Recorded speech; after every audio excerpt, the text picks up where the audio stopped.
Oh, how's it going, everyone? Welcome back to the channel.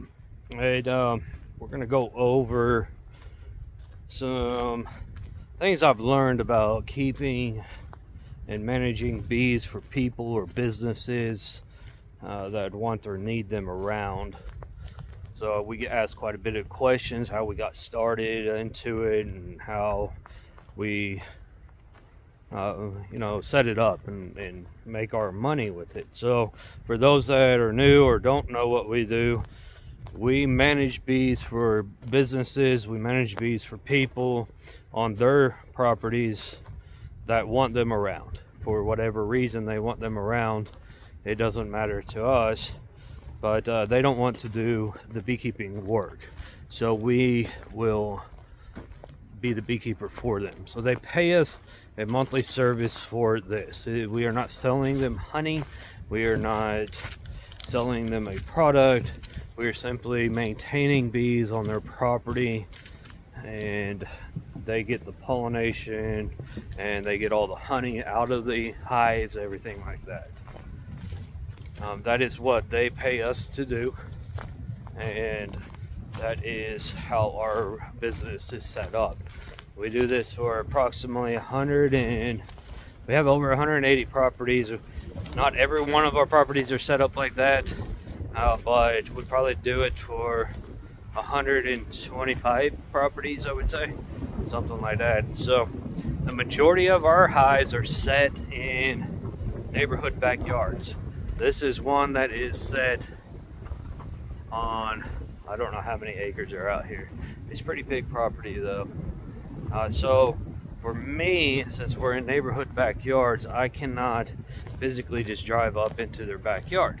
So that's no big deal, but outside of large properties and stuff, we have to carry a lot of stuff in. But on my properties, on the big ones, outside of maybe a handful of them, we have it set up to where we have to drive, we have to be able to get a truck to and from the beehives. I don't want to be walking all over the place, but like this one, you see me, I'm walking to the hives, and this is because the property owners here, we're hoping we get a good relationship with them, and it might turn into more than just the bee side of things. So hopefully, maybe contact wise, and we're looking at it in a long-term business aspect for it as well. So you want to look at that situation. But so, you know, if you're going to go on rooftops, if you're going to go into backyards, if you're physically not capable of carrying boxes or supplies up and down hills or through fences and stuff, probably not an option for you to go down this type of road, unless all of your property owners are going to be within, or you can drive up to. Another thing you want to do is, you're a business, so we're exchanging money for a service. So we do have contracts set up in place. We want everybody on the same wavelength. We want everybody on the up and up. Everybody, both parties know what they're getting, and both parties know what they're doing. One thing that we have to establish is rules and your ground. And one thing for us is, I am very adamant, it's a deal breaker. I will not beekeep for any property on their schedule. So if somebody wants me to beekeep and come out to their properties only on Mondays, it will not happen. I come out whenever I can come out and beekeep, and beekeeping does not work just on, you're gonna be there only on a Monday or something. So I don't beekeep on property owner's schedule, and they need to be aware of that. And that's where a contract comes in really nice. Another thing we won't do is, I will not beekeep like they want me to beekeep per se.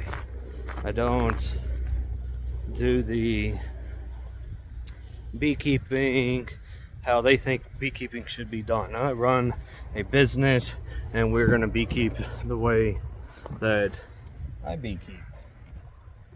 Let me find a hive tool. Hold on. All right, so got a hive tool. So where were we? So I won't beekeep on their schedule, and I won't beekeep how they think I should beekeep. So some of our property owners, they are people who tried to beekeep and they couldn't do it, or the work just became too much or something, and so they hire us. And you know, they have the hives. Maybe they're not established or something. As this case, they have the hives, they have the equipment in that barn behind me right there. They had a beekeeping tool, they have boxes back there, so we have equipment on this property that we can use, or I can use my own equipment, it doesn't matter. But you know, and this property has never done it, and I don't have any of them that do. But some beekeepers, especially ones that might have lost hives or have done it and they're getting out of it, maybe they got too old and they just still want the bees around though, and you know, they'll come out and tell you how to do your job. And so we have no tolerance for that. I don't want anything to do with that type of people. They stress me out. And then you know, I don't mind if people want to come down here and look while we're here and watch us. That's no big deal, that doesn't bother me. But I do not allow them to tell me how to beekeep, or when I'm going to show up to beekeep. Now the payment thing, the majority of our property owners, actually all of my property owners that are enrolled in it, pay the year at one time, and we offer a discount for the year at one time, and they pay it all at one time. But we do offer monthly if they choose to pay a monthly fee. So you can set it up however you want to do it. It's nice to be just paid all at one time, but if you're not good with money or something like that, then you might need it to be paid every month so that you have money coming in or something. So this is a business for us. I mean, this is what we do. And so the property owners, they will get their honey that is extracted off of these hives in buckets.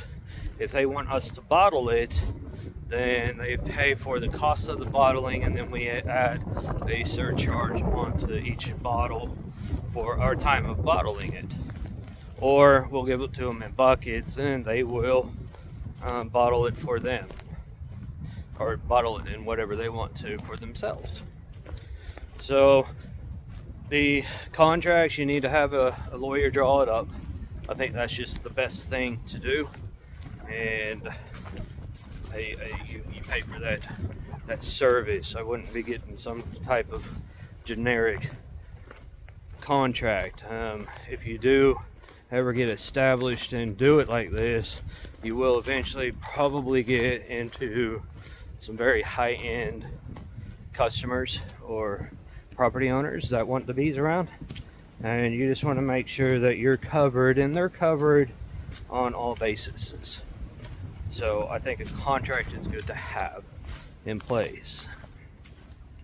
We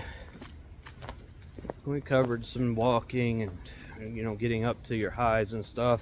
If a hive dies, we get asked about this. So again, I don't know if I said this earlier, this is not like Texas, where these people are ag exempt. We don't have that here in Oklahoma. There's nothing to do with ag exemption and bees here. So the property owner is not getting any type of exemption for the bees. But if they die, if the colonies are established and we establish them and they die, we're responsible for those colonies. Now, before they get established, the property owner is responsible to get the bees out there. So if they have, so on this property right here, we've shown you before, they want 5 hives out here. There's this one right here with the, wherever it is, this one right here with the medium super on top is the only hive that is active out here. That one over there with the smoker on it has died out. And so these other 3 since we're using them and there's their bees, they will buy 3 nukes. Now that one that the smoker is on that died, we will replace next spring for them. So we will just build them. But after they buy those 3 and they get all 5 going, then we're responsible for them from here on out. So if they die, it's on us. So if you're not good at keeping bees, probably not a good business plan for you. All right, I hope y'all's bees are doing good. Y'all be keeping it real out there. We'll catch you on the next one. Thanks for stopping by. Give us a like, a thumbs up, thumbs down, I don't care. And leave us a comment how you like them and everything. What else you want to hear about, see about, or anything of that nature. We'll catch you on the next one. See ya.